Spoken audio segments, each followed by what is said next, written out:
যে কোনো সময় বা বিকালের নাস্তায় ঝটপট শুধুমাত্র একটি ডিম আর 1 কাপ ময়দা দিয়ে তৈরি করে ফেলেন এই মজাদার ফুল পিঠা। আসসালামু আলাইকুম এভরিওয়ান, সবাই কেমন আছেন? আশা করি সবাই খুব ভালো আছেন। আবারও চলে এলাম আপনাদের মাঝে নতুন একটি রেসিপি নিয়ে। আজকে তৈরি করেছি ভীষণ মজাদার ফুল পিঠে। ফুল পিঠাগুলো তৈরি করা কিন্তু খুবই সহজ, কোনো রকম ঝামেলা নেই। তো বেশি কথা না বেড়ে চলুন মূল রেসিপিটি দেখে নিই।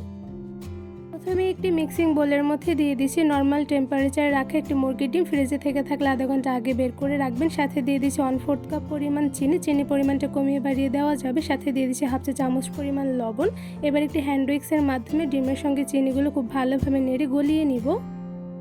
বেশ কিছুক্ষণ সময় নিয়ে হ্যান্ড উইক্সের মাধ্যমে ডিমের সঙ্গে চিনিগুলো নেড়ে গলিয়ে নিতে হবে। তো এই পর্যায়ে দেখতেই পাচ্ছেন চিনিগুলো কিন্তু খুব ভালোভাবে গলে গিয়েছে। এবার এর মধ্যে দিয়ে দিচ্ছি হাফ চা চামচ পরিমাণ ভ্যানিলা এসেন্স। এতে করে কিন্তু ডিমের থেকে কোনো প্রকার গন্ধ আসবে না। তো এই পর্যায়ে আমি খুব ভালোভাবে ডিমের সঙ্গে ভ্যানিলা এসেন্সগুলো নেড়ে মিশিয়ে নিচ্ছি। সাথে দিয়ে দিচ্ছি 1/4 কাপ পরিমাণ গুঁড়া দুধ। এবার গুঁড়া দুধগুলো ডিমের এই মিশ্রণের সঙ্গে খুব ভালোভাবে নেড়ে মিশিয়ে নিব। এই তো মিশ্রণের সঙ্গে কিন্তু মিশিয়ে নেওয়া হয়ে গিয়েছে। এবার এর মধ্যে দিয়ে দেবো হাফ কাপ পরিমাণ ময়দাগুলো কিন্তু একবারে দেবো না, অল্প পরিমাণ করে দিয়ে মিশ্রণের সঙ্গে খুব ভালোভাবে নেড়ে মিশিয়ে নিতে হবে। ডিমের মিশ্রণের মধ্যে অল্প পরিমাণ করে ময়দা দিয়ে খুব ভালোভাবে নেড়ে মিশিয়ে নিতে হবে। তো এই পর্যায়ে দেখতেই পাচ্ছেন মিশিয়ে নেওয়া হয়ে গিয়েছে। এবার এই ডোগুলো আমি হাতের সাহায্যে খুব ভালোভাবে মুথে নিব। এই ডোগুলো কিন্তু অনেকটা পরিমাণ আঠালো হয়ে আছে। এই ডোগুলো একটু রেস্টে রেখে দিলে কিন্তু আঠালো ভাবটা চলে যাবে। তো এই পর্যায়ে 10 মিনিটের মতন রেস্টে রেখে দিব।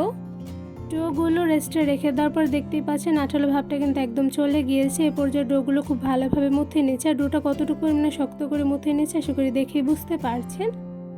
এবার রুটি বেলে নেওয়া ফিরের উপরে ডোটা হাতের সাহায্যে ঘষে ঘষে লম্বা শেপে করে নিব। তো এই পর্যায়ে দেখতেই পাচ্ছেন ডোটা কিন্তু লম্বা শেপে করে নেওয়া হয়ে গিয়েছে। এবার এই ডোটা আমি ছুরির সাহায্যে 2 ভাগে কেটে নিব। তো এই পর্যায়ে দেখতেই পাচ্ছেন সমান 2 ভাগে ডোটা কিন্তু কেটে নেওয়া হয়ে গিয়েছে। এবার কেটে নেওয়া 2 ভাগের ডোগুলো হাতের সাহায্যে খুব ভালোভাবে গোল শেপ করে নেব। তো এরপর যা দেখতে পাচ্ছেন গোল শেপ করে নেওয়া হয়ে গিয়েছে। এবার একটা সাইডে ডোগুলো রেখে দিয়ে বাকি ডোটা দিয়ে আমি খুব ভালোভাবে গোল শেপ করে একটি রুটি বেলে নিব।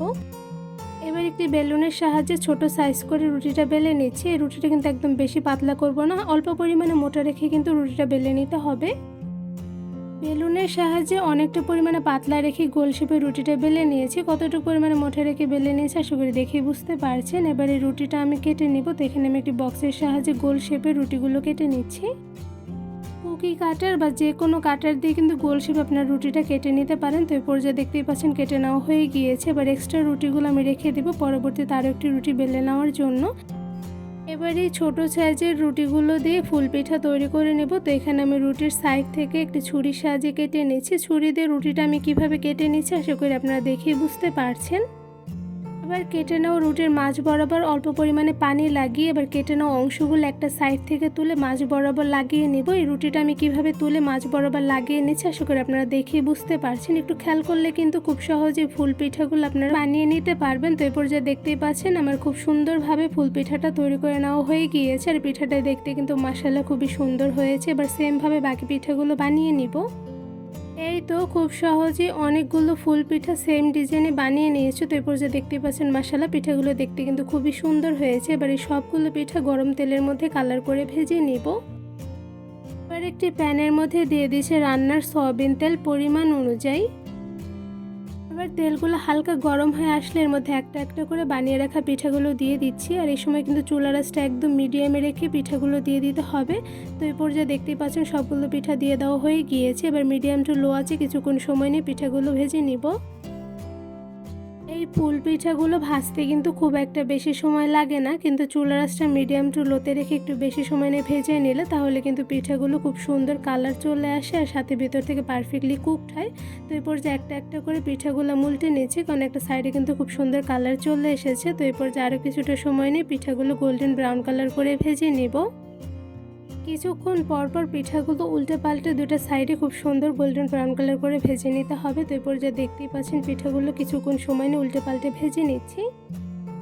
পিঠাগুলো খুব সুন্দর গোল্ডেন ব্রাউন কালার করে ভেজে নেওয়া হয়ে গিয়েছে। এবার একটি ছাঁকনির সাহায্যে ছেঁকে তুলে নিচ্ছে। দেখতেই পাচ্ছেন মাশাআল্লাহ পিঠার কালারগুলো দেখতে কিন্তু খুবই সুন্দর হয়েছে। এবার পিঠাগুলো একটি ছুরিতে তুলে নিব। একদম একদম সহজভাবে কোনো রকম ঝামেলা ছাড়া শুধুমাত্র একটি ডিম আর 1 কাপ ময়দা দিয়ে তৈরি করে ফেলেছি ভীষণ মজাদার ফুল পিঠা। এই ফুল পিঠাগুলো মাশাআল্লাহ দেখতে যেমন লোভনীয় হয়েছে, সাথে খেতে কিন্তু অসম্ভব মজাদার হয়ে থাকে। এই পিঠাগুলো আপনাদের একটু ধরে দেখাচ্ছি। তো এরপর যে দেখতেই পাচ্ছেন মাশাআল্লাহ পিঠাগুলো দেখতে কিন্তু খুবই সুন্দর হয়েছে। যে কোনো সময় ঝটপট বিকেলে নাস্তায় কিন্তু এই মজাদার পিঠাগুলো একবার বেশি করে বানিয়ে দীর্ঘদিন সংরক্ষণ করে রাখা যাবে। এই পিঠাগুলো কিন্তু ভীষণ পরিমাণে সফট হয়েছে, দেখতেই পাচ্ছেন কতটা পরিমাণে সফট হয়েছে, সাথে ভেতর থেকে কেমন হয়েছে তা আপনাদের একটু ভেঙে দেখাচ্ছি। তো এরপর যে দেখতেই পাচ্ছেন মাশাআল্লাহ পিঠাগুলোর ভেতর থেকে কিন্তু একদম পারফেক্টলি কুকড হয়েছে। ফুল পিঠা তৈরির রেসিপিটি কেমন লেগেছে অবশ্যই কমেন্ট করে জানাবেন। রেসিপিটি ভালো লেগে থাকলে আমার চ্যানেলটি সাবস্ক্রাইব করে ভিডিওতে লাইক কমেন্ট শেয়ার করে আমার পাশেই থাকবেন। আল্লাহ হাফেজ।